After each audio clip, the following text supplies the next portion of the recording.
Nicolas Ducrot, kinésithérapeute au Rouen Normandie Rugby et également en activité libérale au pôle santé sport. Je vais vous faire une présentation sur les radiculopathies au rugby, radiculopathie du rachis cervical. Je tiens à remercier l'Institut régional de médecine du sport pour son invitation pour cette présentation. Nous allons commencer par un point sur l'épidémiologie, le diagnostic clinique. Nous verrons ensuite la rééducation, de façon assez courte, la réhabilitation et le retour au jeu. Alors, en ce qui concerne l'épidémiologie, on va découper cette partie-là en 4 points. Les blessures en match, la croissance et le rugby, l'évolution du rugby et l'évolution des règles. En ce qui concerne les blessures en match, les données épidémiologiques en top 14 pour la saison 2017-2018 montrent une incidence de 16,4 blessures du rachis pour 1000 heures de jeu. Si on regarde entre le rachis cervical, le rachis thoracique et le rachis lombaire, une nette incidence des blessures du rachis cervical avec 11,9 blessures du rachis cervical pour 1000 heures de jeu par joueur, tandis que pour le rachis thoracique et le rachis lombaire, il y a moins d'incidence. En ce qui concerne les radiculopathies, en top 14, pour la saison 2007-2008, on dénombre 22 radiculalgies et en Pro D2, 9 radiculalgies. Si on regarde sur la population du rugby en général, quels joueurs vont être plus touchés, on s'aperçoit que ce sont les avants qui sont plus largement touchés par les blessures du rachis cervical. En ce qui concerne les situations de jeu, pour lesquelles nous allons retrouver des blessures du rachis cervical, ça va être des situations de jeu comme les mêlées spontanées regroupement au sol, les situations plaqueur-plaqué ou des situations de mêlée, à savoir qu'en fait ce sont plutôt des situations de combat. En ce qui concerne la croissance et le rugby, la croissance associée à la pratique augmente le volume des vertèbres au détriment du volume du canal vertébral. Donc si on compare une population de joueurs de rugby versus un groupe contrôle qui n'est pas une population de joueurs de rugby, on verra que l'indice de torque euh, qui correspond au volume du canal vertébral est significativement plus petit chez les personnes qui ont pratiqué du rugby. Ici, on peut voir sur le graphique en trait pointillé le groupe contrôle qui a significativement plus de volume vertébral versus le groupe témoin qui correspond à une population de joueurs de rugby. Et on voit qu'à partir de junior, on a des différences significatives dans cette longueur du canal vertébral. Donc elles peuvent prédisposer les joueurs à avoir des conséquences sur le rachis cervical à l'avenir. Si on regarde donc la qualité des disques, comme les protrusions ou les hernies, on va voir qu'à l'âge adulte, lorsque l'on compare des joueurs de rugby versus un groupe contrôle, il y aura significativement plus de problèmes, donc de protrusions ou d'hernies, respectivement 48% et 29% dans une population de joueurs de rugby, et respectivement 7% et 3% par rapport au groupe contrôle. La qualité des articulaires postérieurs est également moins bonne. À l'âge adulte, des processus dégénératifs des articulaires postérieurs sont plus importants. On voit une différence ici avec la population qui fait du rugby qui a 74% de processus dégénératifs des articulaires postérieurs versus la population normale qui aura que 17% de dégénérescence des articulaires postérieurs. Le rugby a aussi largement évolué. Dans les années 80, il y avait en moyenne 46 rucks molles par match, tandis que dans les années 2000, la moyenne était plutôt de 148 rucks molles par match. Donc il faut savoir que les rucks et les molles, ce sont plutôt des zones d'affrontement et de combat, donc des zones qui vont pouvoir privilégier les blessures du rachis cervical. Dans les années 80, il y avait en moyenne 149 passes par match. Dans les années 2000, la moyenne était plutôt de 280 par match. Donc on voit aussi l'évolution du jeu. Il y a une évolution aussi biométrique. En 100 ans, à l'ASM, on a vu une augmentation de 18 kg et 8 cm pour les avants, et de 12,3 kg et 8,5 cm pour les trois quarts.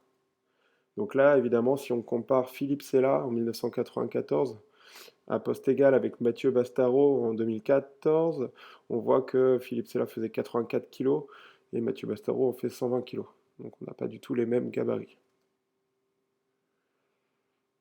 Il a été mis en place des évolutions des règles, notamment en 2010, le changement de règle qui va concerner la mêlée, qui va entraîner une incidence, le passage plutôt d'une incidence de 1,8 pour 100 000 joueurs, euh, 1,8 blessures du rachis cervical pour 100 000 joueurs en 2006 à une incidence de une blessure pour 100 000 joueurs en 2013. Donc à savoir que cette règle d'affrontement mêlé, elle a été mise en place justement pour prévenir les blessures du rachis cervical.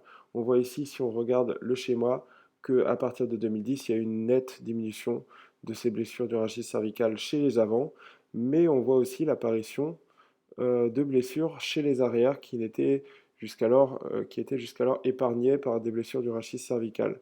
À savoir que là, si on regarde les arrières en 2006-2010, il y avait 0 blessure du rachis cervical, tandis qu'en 2010-2013, on a 5 blessures. Et quand on regarde la mêlée, en 2006-2010, on dénombrait 11 blessures du rachis cervical, tandis qu'entre 2010 et 2013, il n'y en avait qu'une. Alors les règles, elles ont été faites aussi pour prévenir, avec de la prévention primaire et secondaire. On a vu la mise en place d'une classification de 5 groupes de pathologies en fonction de critères cliniques et radiologiques qui permet de prévenir les commotions médulaires, les déficits radiculaires ou les troubles neurologiques chez les joueurs de rugby. Elle permet aussi de statuer la fin de carrière des joueurs qui sont potentiellement à risque. Donc il existe 5 groupes: G0, absence de pathologie cervicale; G1, des pathologies cervicales qui n'entraînent pas de contre-indication médicale, donc ça peut être des critères cliniques comme des épisodes de radiculalgie qui ont été résolutives, ou des critères radiologiques comme des fractures consolidées, des sténoses foraminales, ou des sténoses osseuses ou discales modérées du canal rachidien, mais avec la persistance d'une lame de liquide céphalorachidien en arrière et en avant du cordon médulaire.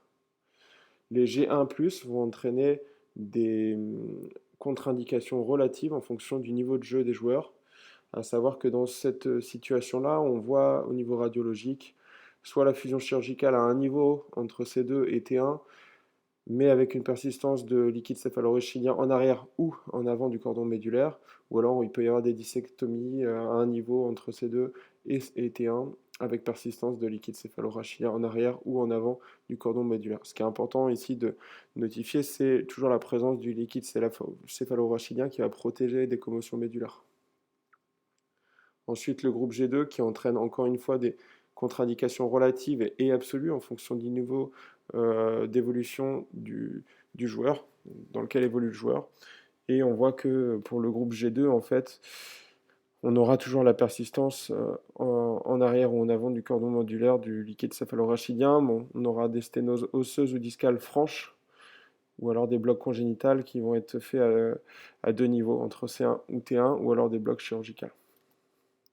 Et le groupe G3, là, ça entraîne une contre-indication absolue, quel que soit le niveau de compétition auquel le joueur ou la joueuse joue.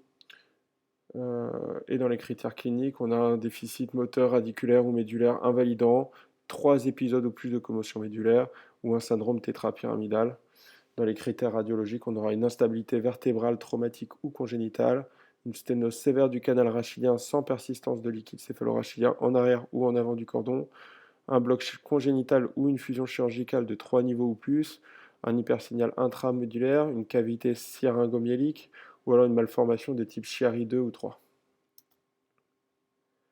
Il faut savoir que le rugby, il entraîne des traumatismes particuliers, notamment des traumatismes de compression de la moelle épinière, radiculaire, ou alors du plexus, avec des coups portés directement sur le plexus. Ici, vous pouvez voir une mêlée de Rouen, où l'on voit facilement ici donc le pilier gauche de Rouen qui avait la tête qui est au sol, ainsi que le pilier droit de Rouen, le 3. Et on voit qu'il se tient la tête et qu'à l'instant, il va tomber au sol parce qu'il va commencer à perdre un petit peu connaissance. En fait, l'impact des mêlées au sol peut entraîner des commotions cérébrales, mais elle peut aussi entraîner des compressions suffisamment importantes pour avoir des compressions radiculaires ou, des compressions des moelles épinières. On peut aussi avoir des mécanismes d'étirement du nerf ou de la racine. Là, si on regarde cette vidéo, on peut comprendre que le fait qu'il n'ait pas pu anticiper la charge qu'il va prendre sur le plaquage, on voit une inclinaison très nette et très sévère, très rapide du rachis cervical qui pourrait entraîner une avulsion des racines nerveuses ou même juste un étirement des racines nerveuses avec la possible création d'un syndrome neurogène ou radiculaire. Alors ça, c'est une image de Rouen, donc un coup porté au visage, avec la tête qui part en arrière et qui étire le plexus. Il peut aussi y avoir des conséquences inflammatoires qui vont aller de part en part au niveau du nerf, des cisaillements. On peut voir aussi certainement des joueurs qui vont avoir des mécanismes de subluxation ou de luxation qui vont pouvoir venir en compression sur le plexus brachial. Donc c'est pas rare de ne pas voir des joueurs qui ont en fait l'épaule qui est partie et revenue. Parfois des joueurs se remettent l'épaule lorsqu'ils ont des épisodes récidivants. Et puis il existe aussi des multiple crush syndrome, c'est-à-dire au cours de la carrière du joueur, il va avoir des multitudes de blessures et ces multitudes de blessures accumulées le long du nerf peuvent entraîner une irritation du nerf et entraîner une augmentation de sa capacité à créer un syndrome neurogène du fait qu'il y ait beaucoup de crush sur le long du nerf. Pour conclure sur l'épidémiologie au rugby, il y a une augmentation des risques qui sont liés aux facteurs poids-puissance, une pratique qui est à risque en fonction des postes. Les avants sont plus menacés que les arrières, mais on voit que c'est en train d'évoluer. Des traumatismes qui sont plutôt spécifiques au rugby, une pratique qui entraîne des prédispositions, avec la croissance associée à la pratique qui va entraîner des dégénérescences discales, diminuer le volume vertébral.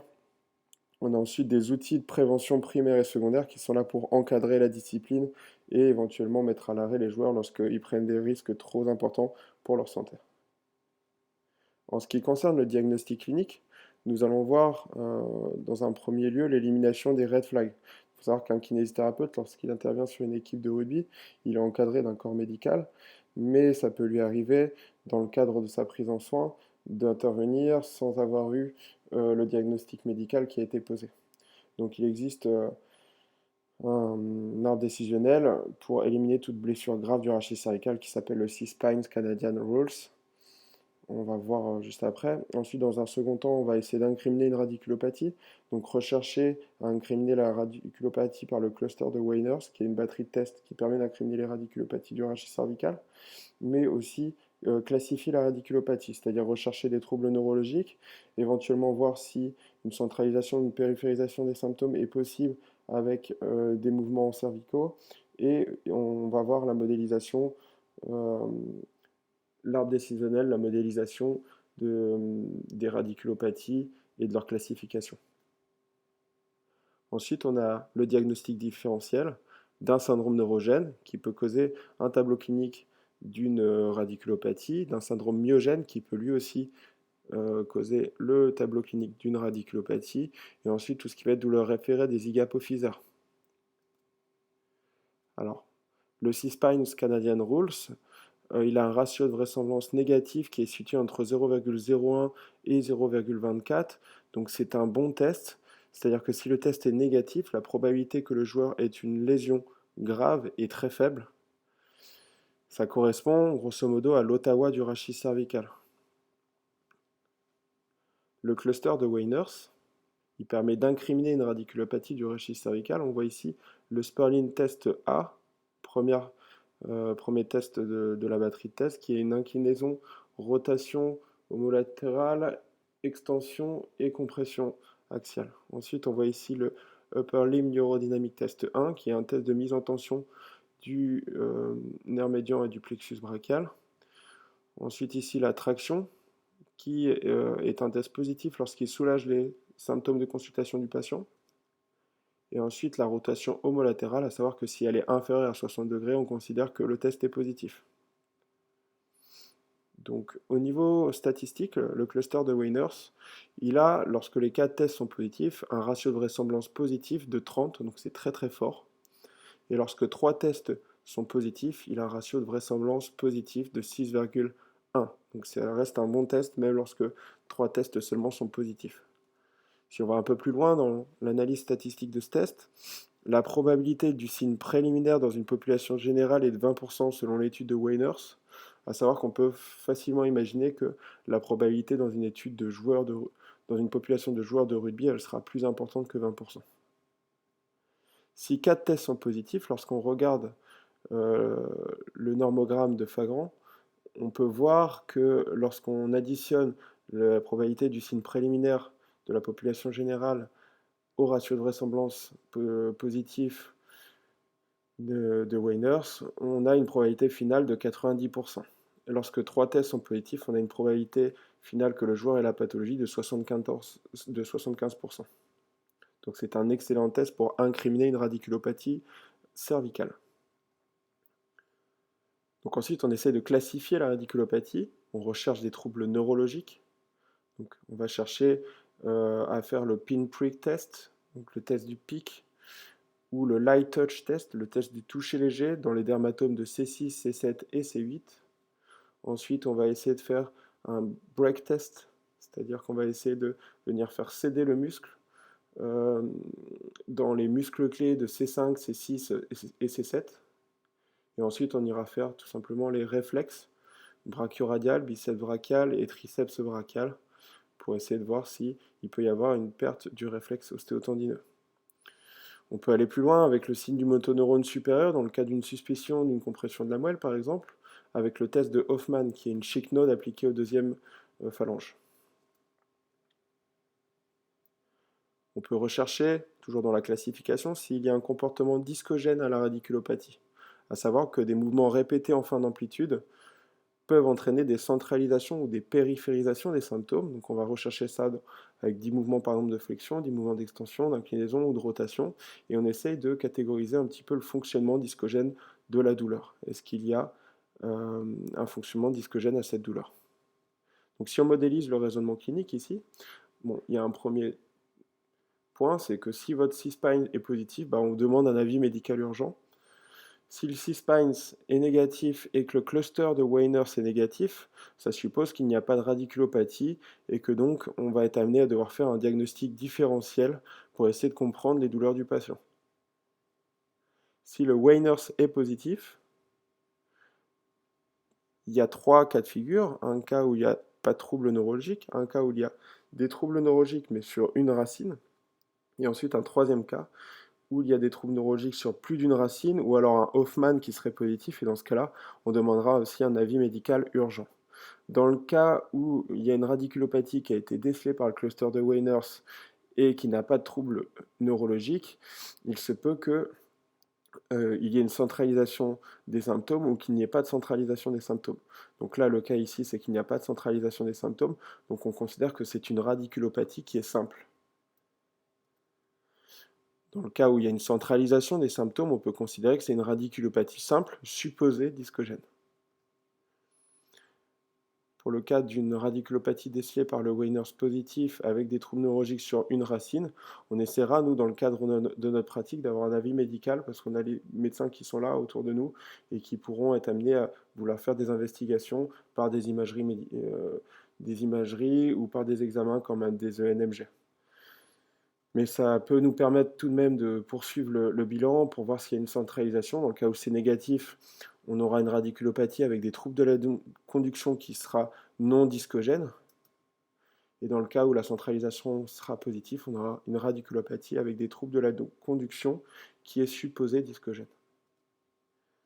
En ce qui concerne le diagnostic clinique, on a vu qu'il existait aussi un diagnostic différentiel des structures qui pouvaient causer les mêmes patrons de douleur qu'une radiculopathie, à savoir le syndrome neurogène. Donc on voit ici l'ULNT1, donc Upper Limb Neurodynamic Test 1, du nerf médian, où le thérapeute va faire une abduction de la glénomérale, il va y associer une extension du poignet des doigts, une supination, une rotation externe glénomérale et ensuite une extension du poignet et du coude. On va être amené à faire une différenciation à distance pour être sûr que c'est bien le tissu nerveux qui est responsable des douleurs et pas un tissu myogène, avec une inclinaison homolatérale ou contralatérale du rachis cervical. Le Upper Limb Neurodynamic Test 2, qui est le test de mise en tension du nerf radial, qui va tester la mécanosensibilité à l'étirement du nerf radial, où on va venir chercher une flexion du pouce, une flexion du poignet, une inclinaison ulnaire, une pronation, une rotation interne, une dépression scapulaire, une abduction de l'axe gléno-humérale et ensuite une inclinaison homolatérale ou une inclinaison contralatérale pour faire une différenciation à distance et rechercher uniquement la réponse qui sera neurogène. Ensuite, on a le Upper Limb Neurodynamic Test 3, donc le test du nerf ulnaire, qui vient se faire en abduction gléno-humérale, pronation de l'avant-bras, extension du 4e et 5e doigt, et flexion de l'avant-bras. Et on peut faire aussi une différenciation à distance avec une inclinaison ou homolatérale ou contralatérale du rachis cervical. Ensuite, en ce qui concerne les syndromes myogènes, il existe autant de syndromes myogènes qu'on a quasiment de muscles dans la région supérieure, dans le cadran supérieur, à savoir qu'il y a certains muscles qui vont avoir une tendance à pouvoir irradier de la tête jusqu'à la main, à savoir le scalène antérieur qui ressemble grosso modo au patron clinique d'une radiculopathie de la racine C6. On a aussi le muscle dentelé postéro-supérieur qui peut donner un tableau clinique qui ressemble à la racine C8. Ensuite, il y a aussi les douleurs référées des zygapophysaires, à savoir qu'il y a une distribution de référence de la douleur des processus articulaires postérieurs qui a été décrite par Dwyer et collaborateurs, à savoir que en fonction de chaque articulation Z, on a un patron de douleur qui peut correspondre à un début de radiculopathie. La rééducation, elle va se faire en 3 phases. Une phase aiguë, antalgique, décompression, libération, dans laquelle on agit en parallèle avec la médicamentation du patient, avec éventuellement aussi les infiltrations qui peuvent être réalisées. Si le passage d'une étape à l'autre peut se faire si le Weiners est négatif et le score symptomatique de Boissira, qu'on appelle le DN4, est négatif. Ensuite, lorsqu'on sera passé de la phase 1, on pourra passer donc à la phase 2, renforcement cervical simple. On suit la même logique de passage d'une étape à l'autre par le Weiners négatif, DN4 négatif, et on pourra passer à la phase 3, renforcement cervical fonctionnel. Donc là, j'ai mis un code couleur, ça correspond à l'arbre décisionnel qu'on a vu jusqu'alors qui classifiait les différents types de radiculopathie. L'intérêt de classifier les différents types de radiculopathie, c'est d'y associer le bon plan de traitement. Donc dans le cas où on a du coup, quasiment pour toutes les radiculopathies, on va avoir des techniques de libération articulaire. Donc ça peut être tout simplement la traction. Donc une traction axiale, on peut aussi faire des tractions semi-dirigées.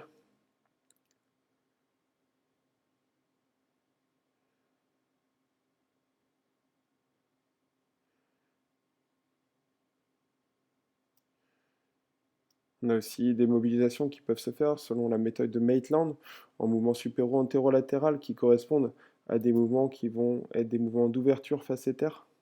Donc ici, par exemple, dans la vidéo, je suis en grade 3 de mouvement supéro-antérolatéral du rachis cervical bas.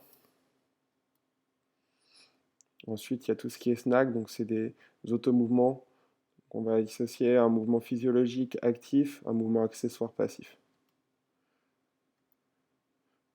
Ensuite, il y a toutes les techniques de libération myofaciale comme les trigger points, le contracté relâché, le dry needling, qui sont vraiment des outils thérapeutiques qui vont nous permettre de libérer un petit peu tous les muscles qui peuvent être des interfaces aux nerfs, à savoir qu'une racine qui est en souffrance va systématiquement entraîner des réactions de protection musculaire, et donc du coup, il va falloir essayer de casser un petit peu le cercle vicieux de la radiculopathie qui va être perpétué par des crushs supplémentaires musculaires qui vont s'accumuler autour du nerf par réflexe de protection.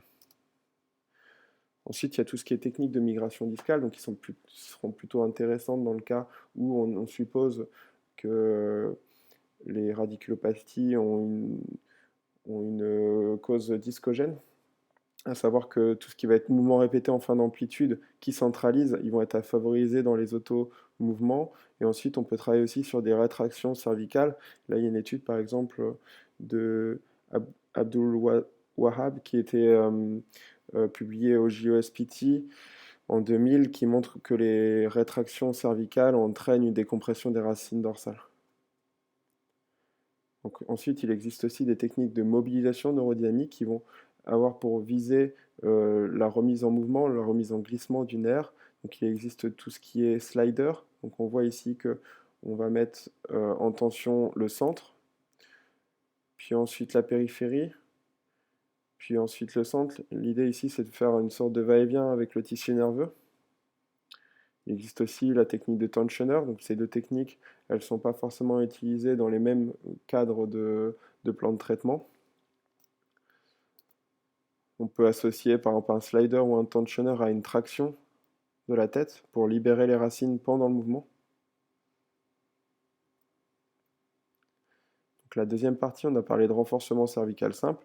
On va travailler les fléchisseurs cervicaux profonds. Parfois dans la partie 1, c'est un petit peu ce qui va faire le relais avec la partie 2. Donc le travail des fléchisseurs cervicaux profonds peut se faire sur un PBU. Donc PBU, c'est un petit coussin qui se met derrière les cervicales avec un manomètre qui permet de voir la pression que l'on met lorsque on va essayer de faire venir plaquer le menton contre le sternum.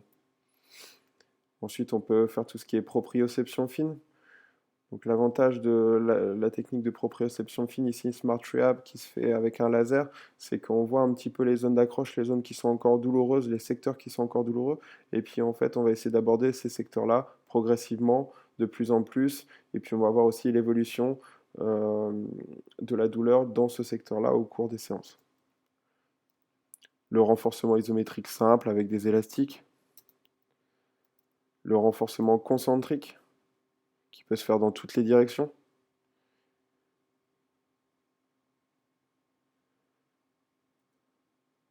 On peut faire aussi une intégration un peu plus de la gestuelle sportive ou même du core strengthening. Donc là, on voit qu'il est en position de mêlée, on vient lui appliquer des stabilisations, mais on demande au sujet de rester le plus droit et le plus figé possible, avec un élastique qui vient entraîner du coup une extension du rachis cervical.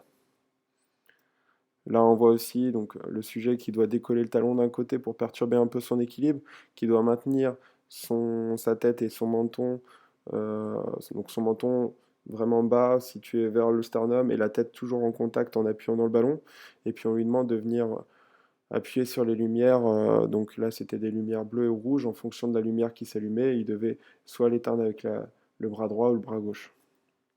Ensuite, le renforcement cervical fonctionnel.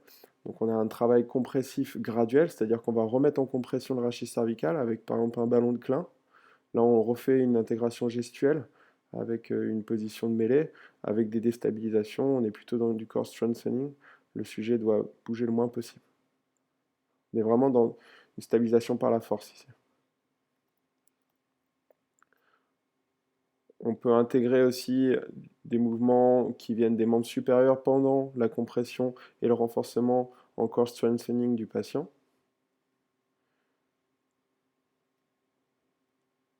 Et puis on peut aussi faire un travail un peu multitâche, membre sup, membre inférieur, pour reconditionner le patient avec un travail de gainage du rachis cervical et des mouvements qui sont induits par le membre supérieur ou membre inférieur.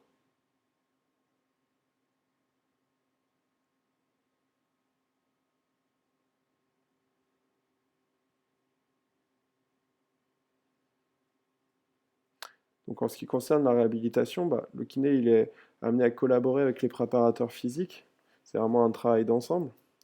On doit informer des capacités en cours du patient, de notre ressenti en tant que thérapeute et aussi des contre-indications formelles et relatives. Et puis on doit communiquer et planifier la rééducation et la réhabilitation conjointe du patient. En ce qui concerne le retour au jeu, je considère que c'est possible si le Wainers est négatif, si le DN4 est négatif, les tests neurodynamiques du membre supérieur sont négatifs, si aussi on a un avis médical qui est favorable à une reprise, et si le joueur se sent confiant. Et ça, c'est important. Donc pour conclure, les rugbymen sont une population à risque de radiculopathie cervicale. Il existe des tests diagnostiques et des raisonnements cliniques qui peuvent permettre de créer une planification d'un traitement qui sera adapté à la pathologie, à la radiculopathie du patient. Et le retour au jeu se fera sous condition, à savoir qu'on ne doit plus du tout avoir d'irritation de la racine nerveuse. Voici la bibliographie. et je vous remercie de votre attention.